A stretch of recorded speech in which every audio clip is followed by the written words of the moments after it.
เป็นภูเป็นผ้าเห็ดมันมาเกิดจังสีเนาะเห็ดเนาะมันก็เจ้าบ่ขาดขีดมันก็เกิด เอาเยอะขึ้นมาเนี่ยใจก็ถึงจับตะการนำพี่น้อง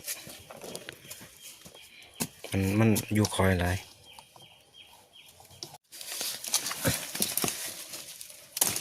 โอ้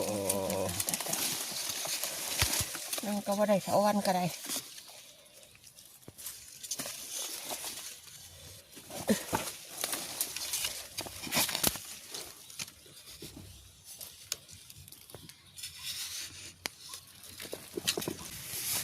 โอ้ย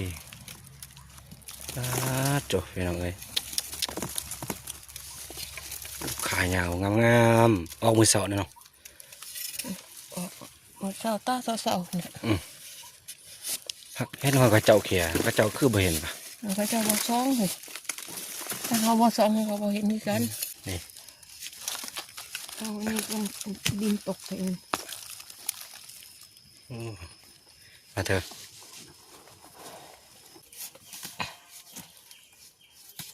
นี่พี่น้องนกตัวมันมึงก็สิออกอีกเด้อพี่น้องนี่มึงไปเบิ่งแต่เสาเลยมึง